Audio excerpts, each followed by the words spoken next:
통해서 우리가 다윗의 족보란 제목으로 같이 하나님의 말씀을 상고하겠습니다. 우리 옆에 분하고 인사하겠습니다. 참 잘 오셨습니다. 잘 오셨습니다. 예, 은혜 받읍시다. 예, 은혜 받읍시다. 오늘 코로나 때문에 못 오신 분도 계시고 또 그러네요. 또 몸이 아프신 분도 계시고 그래서 기도해 주셔서 빨리 회복될 수 있도록 또 코로나가 지금 뭐 하루에 10만 명 이상씩 나오니까 우리가 위생 관리를 잘 하셔야 될 것 같아요. 그래서 손 잘 씻으시고 그렇게 하시면 될 것 같아요. 왜? 아직 안 끝났어요. 그래서 오늘 다윗의 족보란 제목으로 같이 나누겠습니다. 과거를 보는 것은 현재를 보고 미래를 대비하기 위한 거예요. 여러분, 과거를 잃어버리는 민족은 절대로 흥할 수가 없습니다. 여러분, 과거를 잃어버리고 미래로 나아간다? 꿈도 꿀 수 없는 거예요. 왜냐하면 과거는 다 가지고 있기 때문입니다. 그리고 그 과거의 역사가 미래로 가는 길을 알려줍니다. 실패 또 성공이라는 이 갈림길에 있을 때 과거에는 내가 이렇기 때문에 잘못했지만 앞으로는 이렇게 해야지 하며 우리가 대비를 하고 할 수 있는 것이죠. 그렇기 때문에 여러분이나 모두 다 이것들을 생각해야 됩니다. 그래서 여러분의 과거가 찬란한 과거가 있지 않겠습니까? 잘 나가던 과거는 다 기억합니다. 그래가지고 내가 과거에는 말이야 이랬었어 하며 얘기할 때가 있습니다. 근데 우리는 기억해야 될 것은 그런 과거도 있지만 또 안 좋은 과거도 있잖아요. 이것들을 성경은 그럼 어떻게 표현하고 있는가 하는 것이에요. 그리고 또 한 가지는 뭐냐면 하나님이 과거를 조명하고 과거를 보여주는데 그 과거를 통해서 우리가 배우는 게 있어야 됩니다. 여러분, 우리나라 역사도 마찬가지인데 지난주에 8월 15일이 지났잖아요. 여러분, 우리가 일제 치하에 있었던 시절을 잃어버리면 안 됩니다. 그 과거를 절대 잃어버리면 안 돼요. 자꾸 일본하고 사이좋게 지내자고 하는데 그쪽에서 사과를 해야 사이좋게 지내죠. 사과도 안 하는데 무슨 사이좋게 지냅니까? 말도 안 되는 얘기죠. 여러분, 나를 때렸어. 근데 사과도 안 해. 그러고는 맞은 사람이 가서 잘 지내. 이러면 이게 되는 거예요? 이상하잖아요. 근데 일본이 굉장히 어렵거든요, 지금. 그래서 과거에 자신들이 찬란했던 역사를 뒤지면서 그때로 회귀하자고 지금 하는 거예요, 일본이. 그래서 10년째 지금 그러고 있는 거예요. 왜냐하면 일본의 디플레이션이 굉장히 깊습니다. 그래가지고 월급이 10년 동안 안 오르고 있어요. 물건값은 올라가는데. 근데 이 물건값을 어떻게 잡냐면 일본이 돈을 찍어가지고 계속 이 물건값을 잡고 있거든요. 그러니까 이제 일본이 굉장한 불황이에요. 그 불황 가운데 있기 때문에 그 불황을 타개하고 이 국민들의 마음을 이렇게 탁 업그레이드 하려고 했더니 자신들이 과거에 왕성했던 강대국이었던 시절을 회귀하는 거예요. 그래서 우리가 아시아를 경영했다는 도 하면서 아베라는 사람이 등장하면서 10년을 집권한 거예요. 그러면서 역사를 왜곡하기 시작한 거예요. 과거에 추악했던 역사를 다 지우는 겁니다. 없앴으면 하는 거죠. 근데 이제 유독 한국만 너 그때 너희들 나한테 이랬잖아 하면서 잘못했잖아 이렇게 얘기하거든요. 그러니까 일본이 곤욕스러운 겁니다. 근데 한 가지는 확실한 건 뭐냐면 저 일본하고 특별한 감정이 없는데도 불구하고 감정이 생기는 거 왜냐?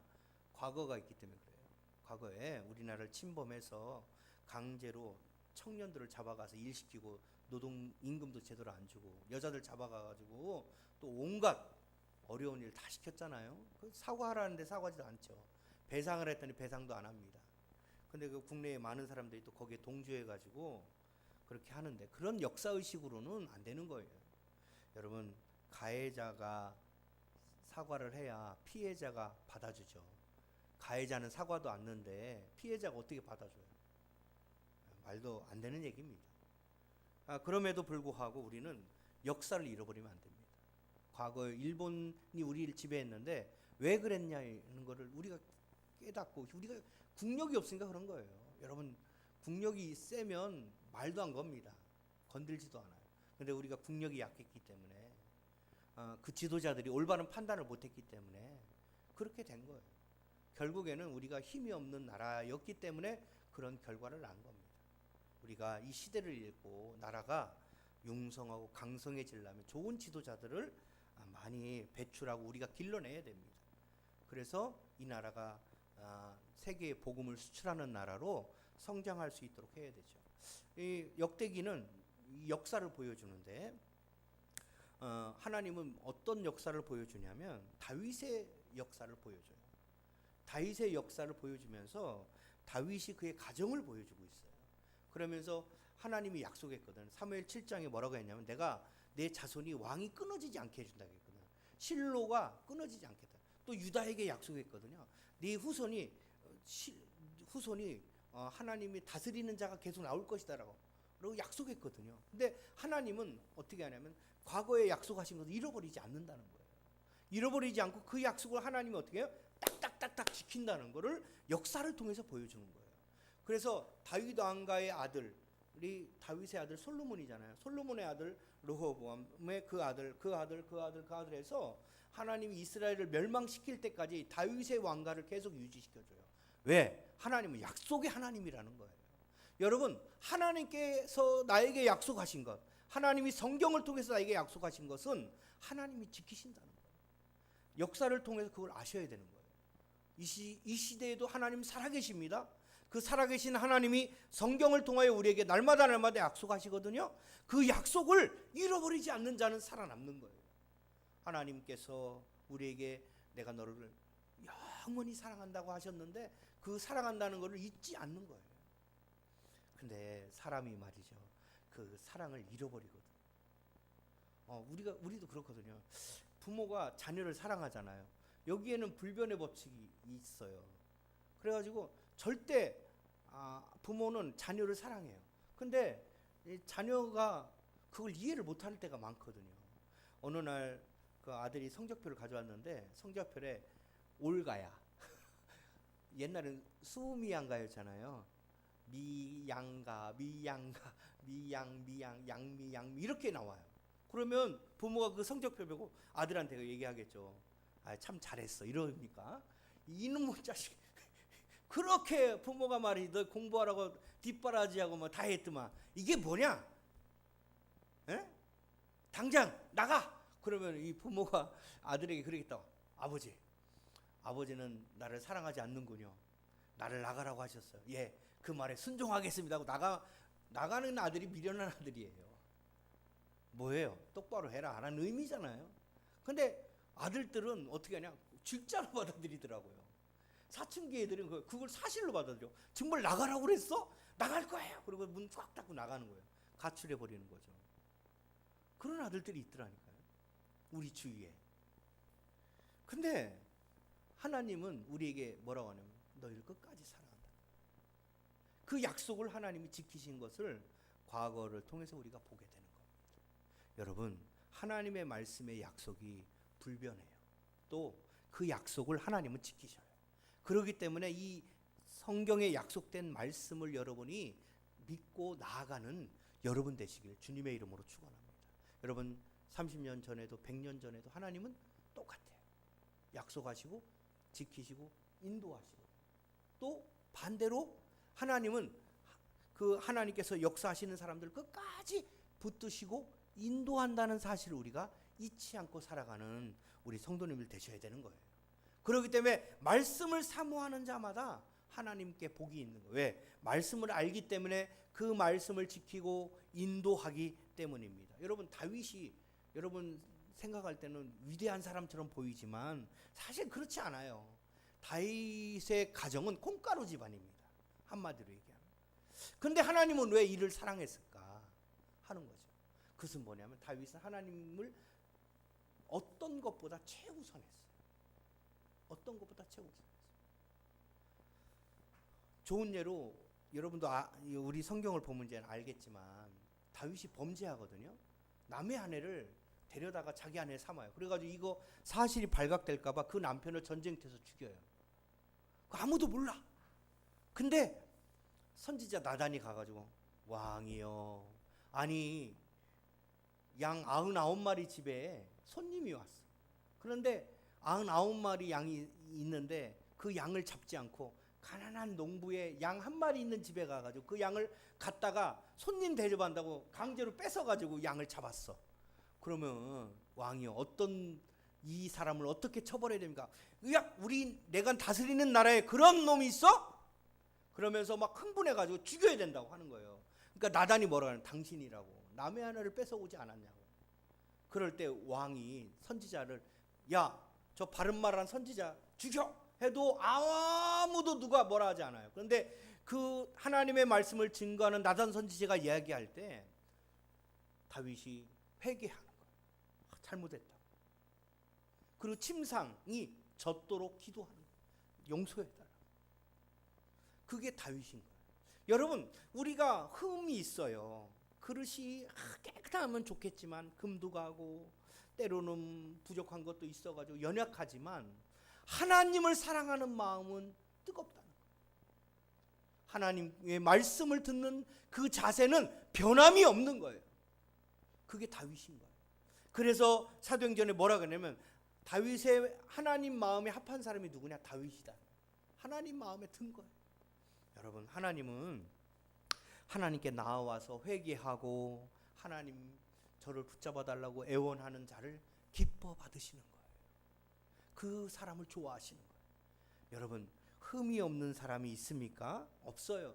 흠이 없는 사람이 없어요. 다 흠이 있습니다. 조금씩 다 흠이 있어요. 그럼에도 불구하고 하나님께 가가지고 흠이 있지만 하나님께 가서 하나님 저를 붙잡아 주십시오. 저 연약한데요. 하나님 도와주십시오. 나를 붙잡아 주셔가지고 나를 온전케 사용해 주십시오라고 기도하는 그런 사람이 다윗이었다는 거예요. 여러분, 오늘 보니까 어떻습니까?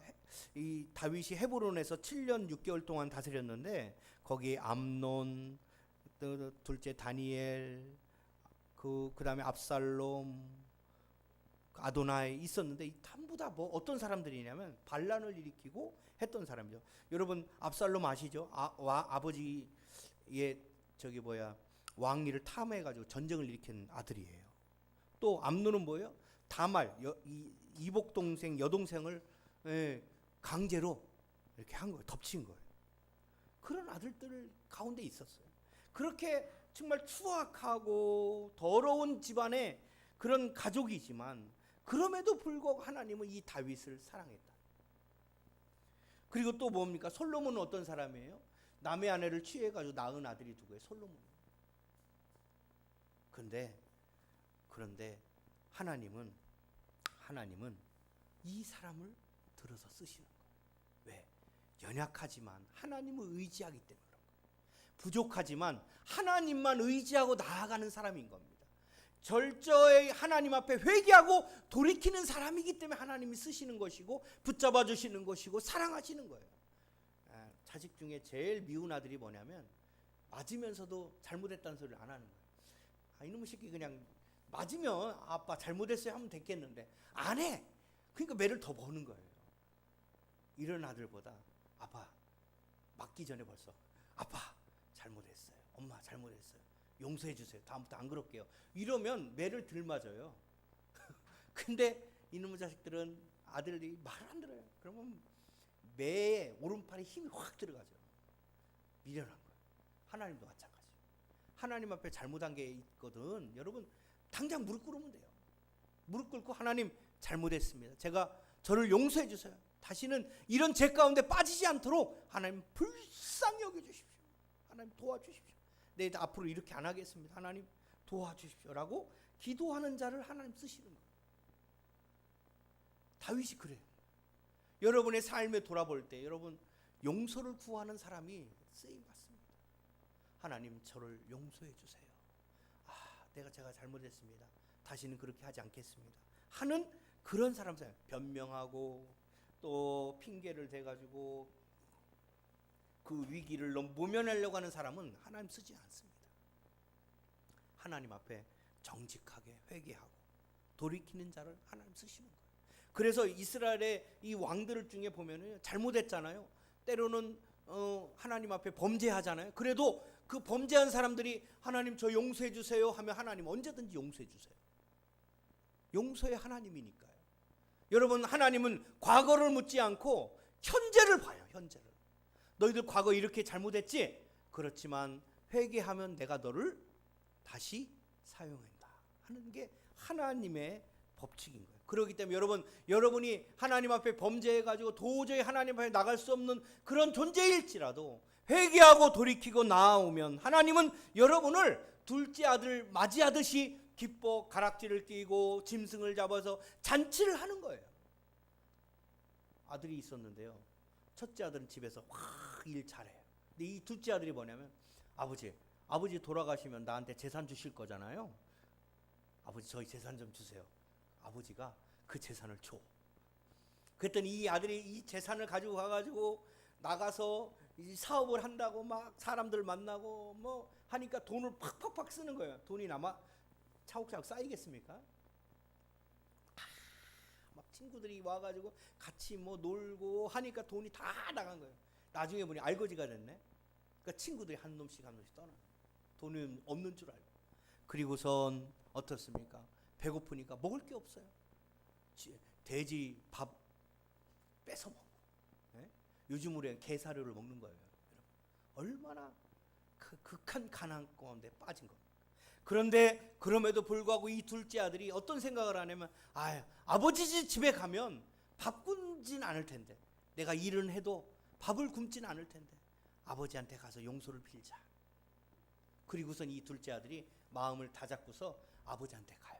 가가지고 아버지한테 갔더니 아버지는 이 아들을 못 잊고 밖에서 기다리는 거예요. 이놈이 언제 오나. 근데 아들이 저 멀리서 오니까 아마 아버지가 뛰어가가지고 안고 들어와가지고 금가락지 껴주고, 야 짐승 잡어, 오늘 잔치할 거야. 그래서 돼지 잡고, 그래서 온 잔치하니까 형이 와가지고 저 못된 놈 새끼 아버지 재산 홀라당 해먹고 와가지고 아버지는 뭐가 좋다고 저렇게 잔치하냐고 막 투정할 정도로. 아버지는 그런 마음인 거예요. 하나님도 우리에게 그런 마음이에요. 하나님은 우리의 잘못을 하나님 앞에 구하고 하나님 앞에 회개하면 하나님이 우리를 한 번도 버리시지 아니하고 우리의 손을 잡아주시는 하나님, 우리를 용서해 주시는 하나님, 어떤 죄를 지었든지 간에 주님께서 우리를 용서해서 우리를 사용하시는 하나님이라는 사실을 여러분 잊지 않는 여러분 되시길 바랍니다. 베드로가요, 예수님 앞에 예수님 누가 예수님을 배신하겠습니까?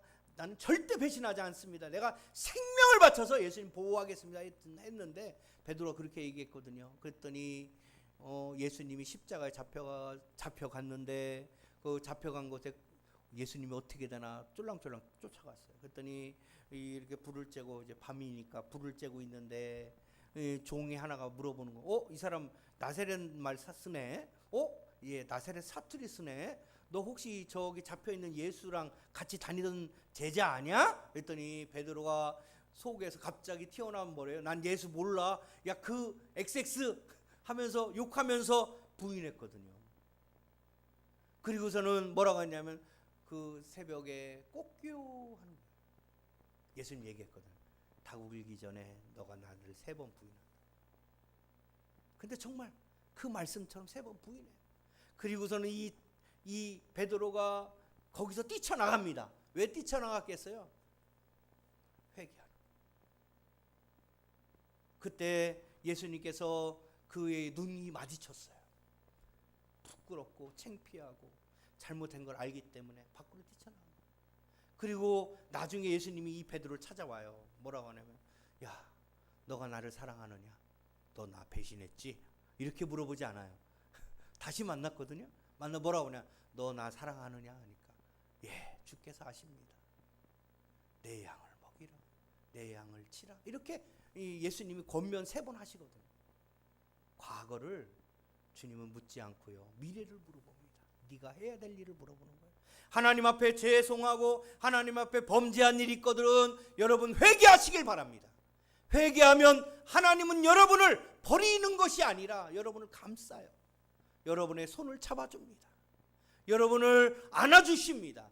그리고서 회복시키시며 하나님의 놀라운 일 사명을 맡기는 거예요. 그래서 나중에 베드로가 예수님의 수제자가 되어서 예루살렘에서 성령을 받는 놀라운 은혜가 있을 뿐만 아니라 거기서 설교할 때 3,000명, 5,000명이 예수를 믿고 회개하는 놀라운 일이 벌어진 거예요. 왜요? 예수님께 회개했기 때문인 거예요. 사랑하는 성도 여러분, 여러분이 범죄한 일이 있습니까? 그러면 숨기지 마시고 예수님께 고백하시길 바랍니다. 예수님께 고백하고 회개해야 돼요. 그러면 주님은 그 음성을 들으시고 용서해 주시고 여러분을 범죄했다고 버리는 것이 아니라 여러분을 다시 사용하시는 은혜가 있다는 사실을 기억해야 돼요. 그것이 성경 오늘 본문이 주시는 말씀인 겁니다. 사랑하는 성도 여러분, 하나님은 긍휼의 하나님이에요. 긍휼의 하나님. 우리를 불쌍히 여기시는 하나님이에요. 우리의 삶도 아시고요, 우리의 걱정거리도 아시고요, 우리가 뭘 원하는지도 다 아셔요. 그 하나님이 용서하여 주시는 거예요. 그래서 하나님은 은혜로우시며 자비로우시며 긍휼이 많으시다라고 얘기합니다. 여러분이 과거의 역사에 오점이 있습니까? 그렇다면 하나님께 나오십시오. 그러면 주님은 여러분을 버리지 아니하고 여러분을 다시 쓰는 사람으로 하나님 앞에 회개하고 돌이키면 하나님이 역사하신다는 사실을 기억해야 하는 거예요. 그것이 오늘 다윗 왕가를 보면서 보여주는 은혜입니다. 여러분, 경건한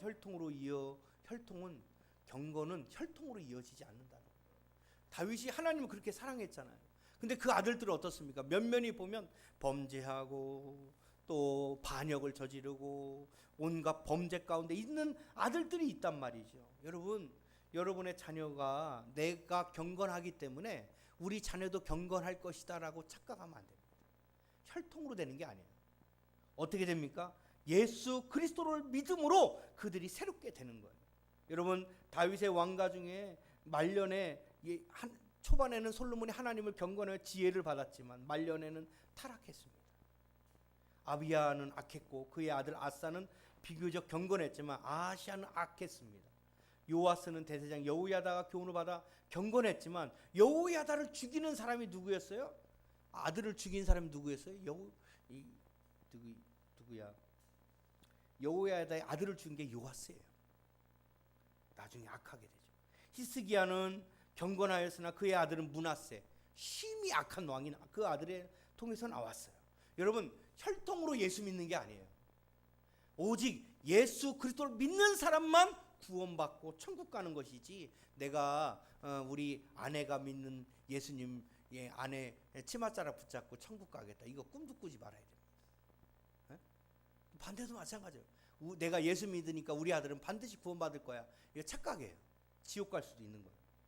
그렇기 때문에 우리는 그들에게 한없이 믿음을 가르치고 하나님의 말씀을 가르쳐야 되는 거예요. 그래서 예수님 말씀하셨어요.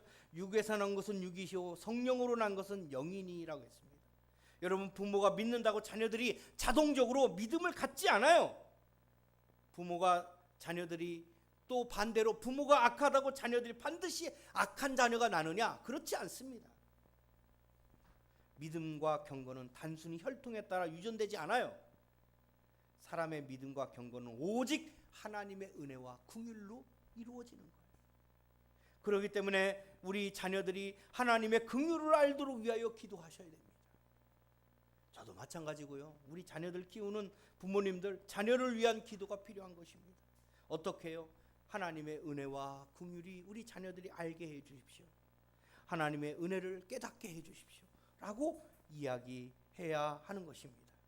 그렇기 때문에 기도하는 자녀는 망하지 않는다라는 말이에요. 왜? 하나님께 기도하면 그 자녀들이 절대로 다시 돌아오기 때문인 겁니다. 사랑하는 성도 여러분, 자녀들 때문에 마음 아프고 고생스러운 분 계십니까? 그렇다면 하나님께 기도하시길 바랍니다.